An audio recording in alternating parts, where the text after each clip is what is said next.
প্রায় $7 বিলিয়ন ঋণের প্রতিশ্রুতি পেয়েছে অন্তর্বর্তী সরকার। অর্থ ব্যবহারের স্বচ্ছতা এবং অভ্যন্তরীণ আয় বৃদ্ধির তাগিদ বিশ্লেষকদের। পলিসি শর্ত যেসব দেনার মধ্যে থাকবে সেগুলো দ্বিগুণ সাবধানতা সহকারে যাচাই করা উচিত। যে অর্থটা আমরা ঋণ হিসাবে নিয়েছি, আমরা সম্পূর্ণ অর্থটা সঠিকভাবে ব্যবহার করতে পারি, অনেকটাই অপব্যবহার করেছি। বেতন ভাতা পরিশোধের দাবিতে চন্দ্রা নবীনগর মহাসড়কে শ্রমিকদের অবস্থান। আশুলিয়ায় বন্ধ 14টি পোশাক কারখানা। রাজধানীতে ডিমের ডজন 170 টাকা, মুরগির দরে ঊর্ধ্বমুখী প্রবণতা। বেঁধে দেওয়া দরের তোয়াক্কা করছেন না দোকানিরা।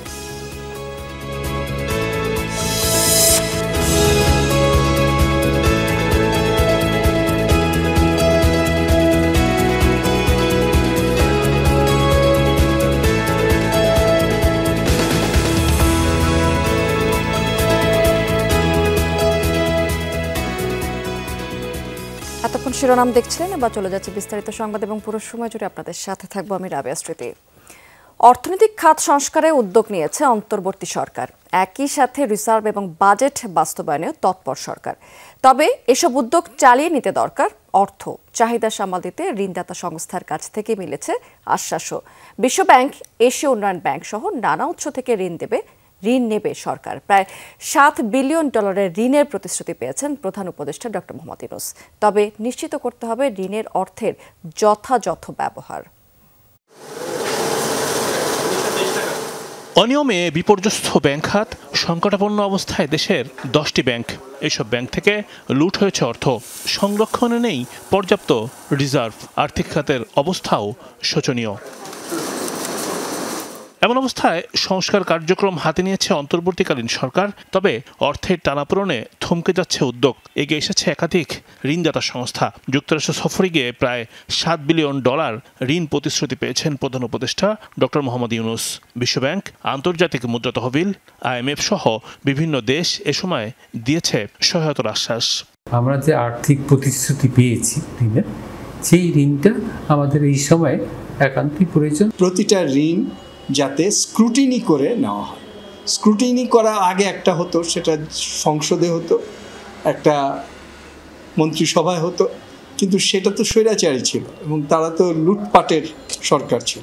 সুতরাং তাদের সেই স্ক্রুটিনি হতো যে কোন প্রজেক্টে আসছে, সেই প্রজেক্ট কে পাচ্ছে, এবং সেটা শোধ করার ব্যাপারে তারা চিন্তিত ছিল না। ঋণ সহায়তার অর্থ মূলত তথ্য প্রযুক্তি এবং ডিজিটালাইজেশন, তারল্য সহায়তা, বিদ্যুৎ ও জ্বালানি নিরাপত্তা এবং পরিবহন খাতে খরচ করতে পারবে সরকার। বিশেষ করে জ্বালানি খাতের দায় পরিশোধে চাপ তৈরি হয়েছে। বলা হচ্ছে অর্থ ব্যবহারে স্বচ্ছতা নিশ্চিত করা দরকার। অতীতে বিভিন্ন মেগা প্রকল্প বলেন বা অন্যান্য প্রকল্প বলেন, সেখানটায় কিন্তু যে অর্থটা আমরা বৈদেশিক ঋণ হিসাবে নিয়েছি, আমরা সম্পূর্ণ অর্থটা সঠিকভাবে ব্যবহার করতে পারি, অনেকটাই অপব্যবহার করেছি।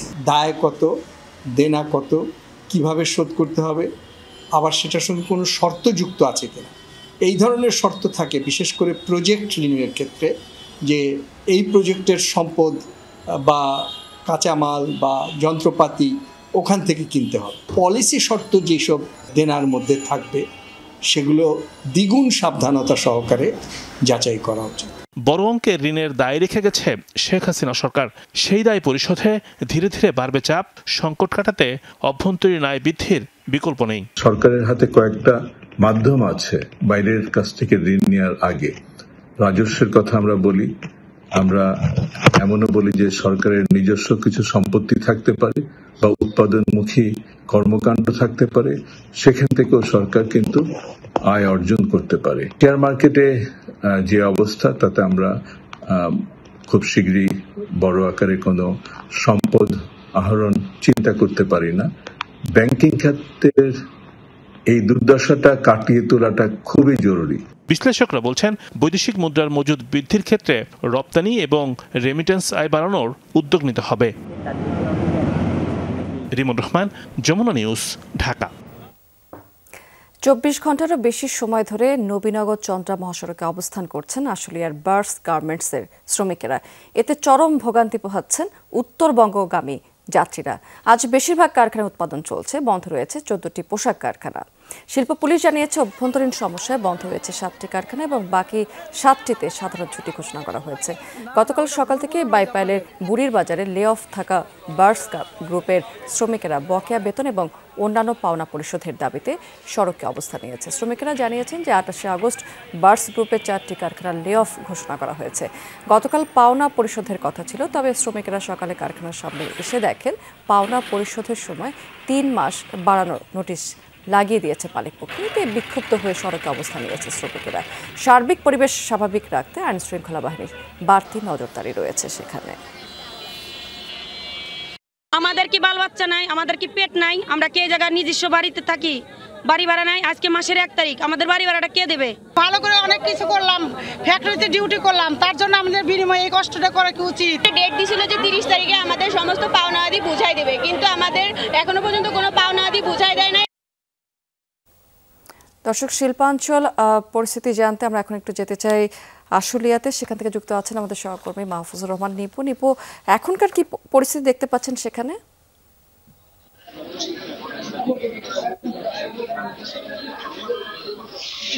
স্মৃতি, আসলে শিল্পাঞ্চলের যে পরিস্থিতি বলবো সেটি হচ্ছে যে শুধুমাত্র মহাসড়কগুলো কিন্তু অবরুদ্ধ রয়েছে। অর্থাৎ বার্স গ্রুপের শ্রমিকরা তাদের যে ন্যায্য পাওনা, সেই পাওনার দাবিতে কিন্তু গতকাল থেকে এখন পর্যন্ত টানা 27 ঘন্টা তারা সড়কটি অবরোধ করে রেখেছে। আপনি দেখতে পাচ্ছেন সড়কের দুপাশে কিন্তু যানবাহনের যে দীর্ঘ সারি সেটি কিন্তু রয়েছে। শ্রমিকরা বারবার বলছেন যে তাদের যে ন্যায্য দাবি বা তাদের যে পাওনা সেটি পরিশোধ না হওয়ার আগ পর্যন্ত তারা এই সড়ক ছাড়বে না। তাদের সঙ্গে কিন্তু কথা বলার চেষ্টা করেছে প্রশাসনের বা আইন শৃঙ্খলা রক্ষাকারী বাহিনীর সদস্যরা। তারা কিন্তু সাফ জানিয়ে দিয়েছে যে পর্যন্ত তাদের পাওনা পরিশোধ না হবে সে পর্যন্ত তারা মহাসড়ক ছাড়বেন না। এইদিকে কিন্তু এছাড়া গতকালকে আমরা দেখেছি যে গতকালকে সকাল 8টা থেকে এখন পর্যন্ত টানা অবরোধ এই নবীনগর চন্দ্রা মহাসড়ক। এই সড়কের প্রভাব কিন্তু ঢাকা আরিচার মহাসড়কে পড়েছে। আমরা দেখেছি যে দুটি সড়কেরই যানবাহনের যে দীর্ঘ সারি সেটি কিন্তু রয়েছে। আমরা দেখেছি সব ভোগান্তি পোহাচ্ছেন একেবারে সব বয়সের মানুষই, যারা উত্তরবঙ্গ যাবেন, যারা ঢাকামুখী যাবেন। সকালে সবচেয়ে বেশি ভোগান্তিতে পড়েছিলেন স্কুলমুখী এবং কর্মক্ষেত্রমুখী যে সকল মানুষগুলো রয়েছে, তারা কিন্তু বেশ ভোগান্তি পোহাতে হয়েছে। তবে এছাড়া কিন্তু আসলে শিল্পাঞ্চলের পরিবেশ কিন্তু অনেকটাই শান্ত রয়েছে। স্মৃতি, নিপু, অনেক ধন্যবাদ আপনাকে।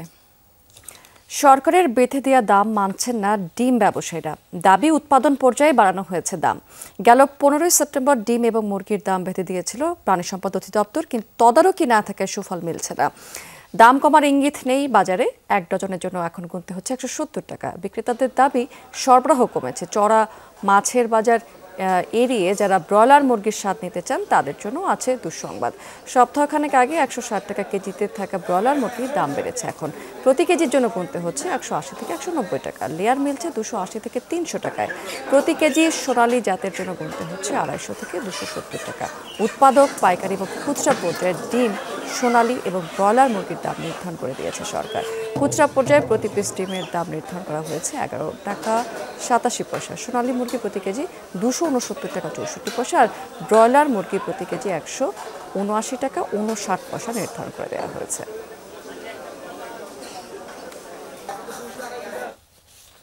দর্শক, ডিম এবং মুরগির বাজার পরিস্থিতি জানতে আমরা একটু যেতে চাই জয়পুরহাটে। সেখান থেকে যুক্ত আছেন আমাদের সহকর্মী আব্দুল আলিম।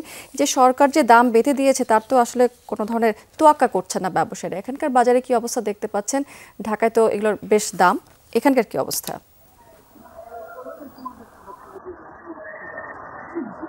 স্মৃতি, সরকারের যে বেঁধে দেওয়া দাম, সেই দামের সাথে খুচরা এবং পাইকারি পর্যায়ে তেমনটা মিল কিন্তু আমরা পাচ্ছি না। বলতে গেলে যে দামের কথা আপনি উল্লেখ করলেন, সেই দামে কোথাও কিন্তু পাইকারি তো সেই পণ্যগুলো কিন্তু মিলছে না। অর্থাৎ ডিম এবং মুরগির কথা যদি বলি, আমি একটা খামারে এসেছি। এটি জয়পুরহাটের জামালগঞ্জ এলাকার সবচেয়ে বড় একটি পোলট্রি খামার। সেখানে কিন্তু অনেক হাজার মুরগি এবং ডিম উৎপাদন হয়। সেই জায়গার যে চিত্র, আমি তাদের সাথে কথা বলেছি, তারা যেটি বলছেন যে ডিমের এই মুহূর্তে ডিমের উৎপাদন অনেকটা কমে গেছে, অর্থাৎ ডিমের যে মুরগিগুলো হয় সেই মুরগিগুলোর মানে সংখ্যা কমে গেছে, খামারির সংখ্যা কমে গেছে, খাদ্য এবং অন্যান্য যে উপাদান রয়েছে সেই উপাদানগুলোর দাম বেশি। এবং আরেকটি কথা সেটি হলো যে খামারিরা যেটি বলছেন যে ইতিপূর্বে সরকার যে খাবারের যে মুরগি ডিম, সেই ডিমের জন্য যে মুরগি বিদেশ থেকে আমদানি করা হতো, উন্নত জাতের মুরগি আমদানি করা হতো, সেই মুরগি কিন্তু আমদানি করা হচ্ছে না। ফলে দেখা যাচ্ছে যে দেশীয় পর্যায়ে যে মুরগি তারা লালন পালন করে ডিম উৎপাদন করছে, সেই ডিমের রেশিও পার্সেন্টেজটা অনেক কম, অর্থাৎ 100টা মুরগির মধ্যে ডিম আসার কথা 80 থেকে 90টা ডিম আসতেছে 60 থেকে 65টা। আর সোনালী জাতের মুরগি খাবারের দাম বৃদ্ধি পাওয়ার কারণে এবং রেডি মুরগি অর্থাৎ তৈরিকৃত মুরগি যেগুলো বাজারে বিক্রি হয় সেগুলোর দাম কম হওয়ার কারণে, সমন্বয়হীনতার কারণে অনেক খামার বন্ধ হয়ে গেছে, সেখানে উৎপাদন অনেকটা কমে গেছে। এইটাকে কিন্তু তারা গুরুত্ব দিচ্ছে যে বিশেষ করে সরবরাহ কম, অর্থাৎ খামার পর্যায়ে মুরগি এবং ডিমের উৎপাদন কম হওয়ার কারণে বাজারে প্রভাব পড়েছে বা বাজারে সরবরাহ কম থাকার কারণেই কিন্তু তারা বলছেন যে উৎপাদনের সাথে সরবরাহের কোনো মিল নাই এবং চাহিদার সাথে সরবরাহের মিল না থাকার কারণেই কিন্তু দফায় দফায় দাম বাড়ছে। এবং সরকারের পক্ষ থেকে যে মনিটরিং থাকা দরকার সেই মনিটরিংও কিন্তু বাজারে আমরা পাচ্ছি না, এমন চিত্রই কিন্তু এখানে। আলিম, অনেক ধন্যবাদ আপনাকে।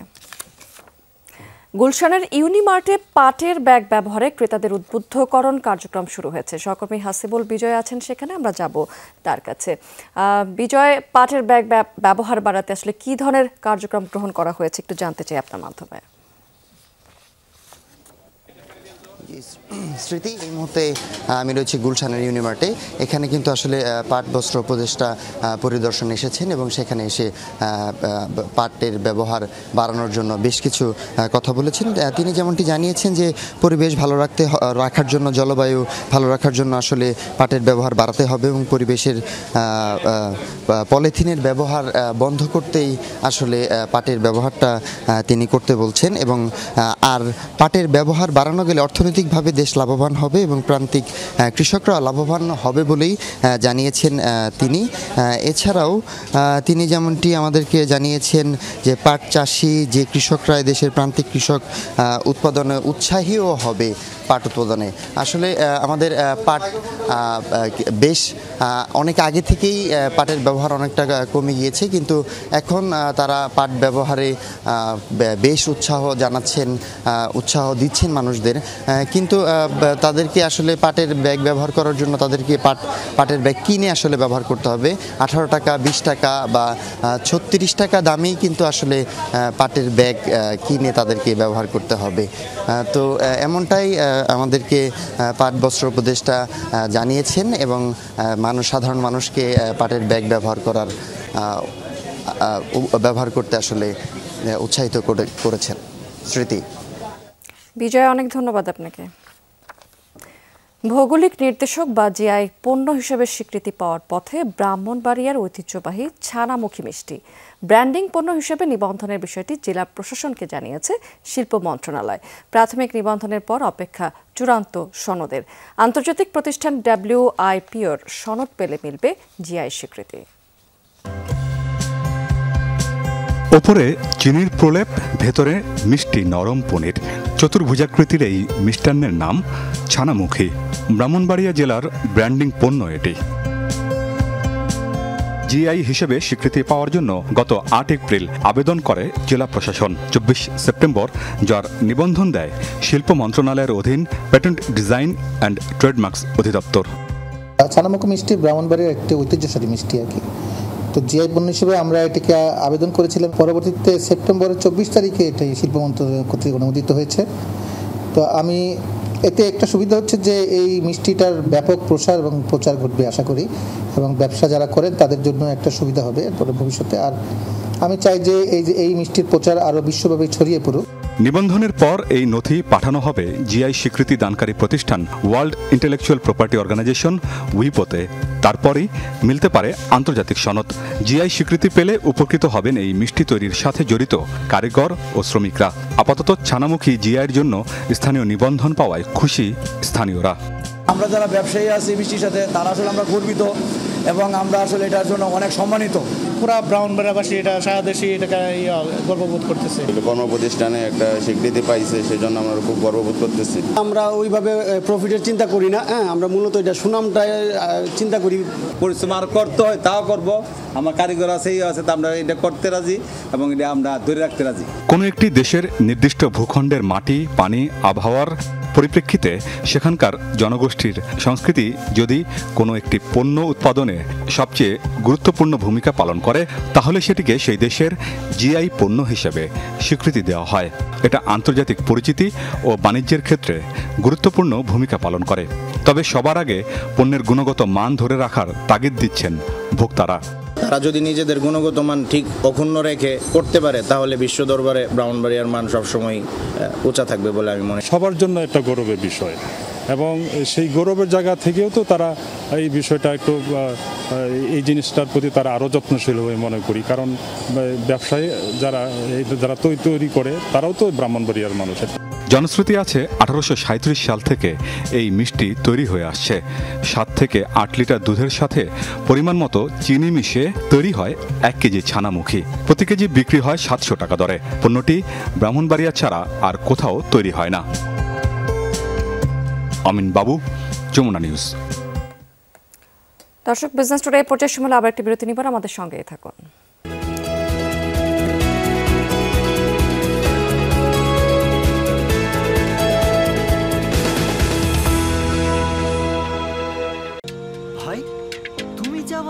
এক কাপ চাই যদি বানায় খাওয়াইতে না পারি, কমিশনার হওয়ার পরে কি করব? ভাই তুমি যেরকম নাম্বার 1, তোমার চাও কিন্তু নাম্বার 1। এমন নাম্বার 1 মানুষদের জন্যই নাম্বার 1 চা পাতা, কন্ডেন্স মিল্ক আর চিনির দুর্দান্ত কম্বিনেশনে 1 কাপ নাম্বার 1 চা। নাম্বার 1 এর জয় সবসময়। দর্শক, এবার জানিয়ে দেবো আজকের পুঁজিবাজার লেনদেনের এই মুহূর্তের আপডেট। গতকালকের নিম্নমুখী প্রবণতার পর আজকে কিন্তু বাজার কিছুটা ঘুরে দাঁড়িয়েছে। প্রধান সূচক ঢাকা শেয়ার বাজারে এবং চট্টগ্রাম শেয়ার বাজার সূচকে কিন্তু এক ধরনের উত্থান দেখতে পেয়েছে, এবং সেই সাথে বেশিরভাগ প্রতিষ্ঠানের শেয়ারের দামও কিন্তু বেড়েছে। ঢাকার শেয়ার বাজারের কথা যদি বলি, আজকে প্রধান সূচক ডিএসসি ব্রড ইন্ডেক্স সেটি কিন্তু ইতিমধ্যে 12 পয়েন্টেরও বেশি বেড়ে অবস্থান করছে 5637 পয়েন্টে। ডিএসসিএস সূচক সেটিও বেড়েছে প্রায় 2 পয়েন্টের মতো এবং 1266 পয়েন্টে আছে, এবং 30 সূচক সেটি 1 পয়েন্টের কিছু বেশি বেড়ে 2054 পয়েন্টে অবস্থান করছে। এবং লেনদেন হয়েছে আমরা দেখতে পাচ্ছি 164 কোটি 37 লাখ টাকার মতো শেয়ার টোটাল ট্রেড করেছে ঢাকা শেয়ার বাজার, এবং ট্রেড হওয়া কোম্পানিগুলোর মধ্যে 203টি কোম্পানির শেয়ারের দাম কিন্তু বেড়েছে, 120টি কোম্পানির শেয়ারের দাম মাত্র কমেছে, এবং 66টি কোম্পানির শেয়ারের দাম অপরিবর্তিত রয়েছে। আজকে টপ 20তে আমরা দেখতে পাচ্ছি ইসলামী ব্যাংক প্রথম অবস্থানে আছে, এবং 10 কোটি 62 লাখ টাকার মতো শেয়ার কিন্তু ইতিমধ্যে ট্রেড করে ফেলেছে এই কোম্পানিটি, এবং ট্রেড হচ্ছে 65 থেকে 67 টাকার মধ্যে লাস্ট প্রাইস এখন পর্যন্ত রয়েছে এই কোম্পানিটির 66 টাকা 20 পয়সা। এরপরে গ্রামীণ ফোন আছে দ্বিতীয় অবস্থানে 10 কোটি 29 লাখ টাকার মতো শেয়ার ট্রেড করে, এবং ট্রেড হচ্ছে কোম্পানিটি 348 থেকে 355 টাকার মধ্যে, লাস্ট প্রাইস 351 টাকা 20 পয়সা রয়েছে। এরপর ইবনে সিনা তৃতীয় অবস্থানে আছে 8 কোটি টাকার কিছু বেশি ট্রেড করে 358 থেকে 370 টাকার মধ্যে ট্রেড হয়েছে, 364 টাকা এই কোম্পানিটি এখন পর্যন্ত লাস্ট প্রাইস। এসআইবিএল চতুর্থ অবস্থানে আছে, সোনালী আঁশ পঞ্চম অবস্থানে আছে প্রায় 6 কোটি 55 লাখ টাকার মতো শেয়ার ট্রেড করে। ব্র্যাক ব্যাংক ষষ্ঠ আছে প্রায় 3 কোটি 38 লাখ টাকার মতো শেয়ার করে, এবং 5 কোটি 42 লাখ টাকার কিছু বেশি লেনদেনে অ্যাপেক্স ফুড এই কোম্পানি আছে সপ্তম অবস্থানে, মালিক স্পিনিং অষ্টম, ফার্স্ট ব্যাংক নবম, এবং এডিএন টেলিকম এটি আছে আজকে টপ 20 দশম অবস্থানে। চট্টগ্রাম শেয়ার বাজার, সেখানেও আমরা যদিও এক ধরনের ভিন্নমুখী প্রবণতা বিরাজ করছে, নিম্নমুখী প্রবণতা বিরাজ করছে, সার্বিক সূচক সেটি কমেছে, এবং প্রায় 2 পয়েন্টের মতো সিএসপি সেটি কিন্তু কমেছে 1183 পয়েন্টে এটি অবস্থান করছে, এবং টোটাল ট্রেড করে ফেলেছে ইতিমধ্যে সিএসসি 2 কোটি টাকার কিছু বেশি, এবং টোটাল ট্রেড হয়ে গেছে 108টি প্রতিষ্ঠানের, এর মধ্যে 48টির দাম কমেছে, 41টি বেড়েছে মাত্র, এবং 19টি কোম্পানির শেয়ারের দাম অপরিবর্তিত রয়েছে। আজকে সিএসসিতে আমরা দর বৃদ্ধির দিক থেকে যেটি দেখতে পাচ্ছি যে গতকালকে থেকে 10 টাকা কমে খুলনা প্রিন্টিং অ্যান্ড প্যাকেজিং এটি প্রথম অবস্থানে আছে, রূপালী লাইফ ইন্স্যুরেন্স দ্বিতীয়, এবং ফার্স্ট ব্যাংক সেটি তৃতীয় অবস্থানে আছে, গ্রামীণ ফোন চতুর্থ, এবং বেক্সিমকম আমরা দেখতে পাচ্ছি পঞ্চম অবস্থানে আছে, এবং লেনদেনের ভিত্তিতে ফার্স্ট ব্যাংক প্রথম অবস্থানে আছে, এসআইবিএল দ্বিতীয়, জিআইবি এটা আমরা দেখতে গ্লোবাল ইসলামী ব্যাংক এটি কিন্তু তৃতীয় অবস্থানে দেখতে পাচ্ছি, খুলনা খান ব্রাদার্স পিপি ওভেনকে আমরা দেখতে পাচ্ছি চতুর্থ অবস্থানে আছে, এবং ফুয়াং ফুড পঞ্চম অবস্থানে আছে চট্টগ্রাম শেয়ার বাজারে। দর্শক, এই ছিল বিজনেস টুডে এখনকার আয়োজনে এতক্ষণ সঙ্গে থাকার জন্য ধন্যবাদ আপনাদের সবাইকে।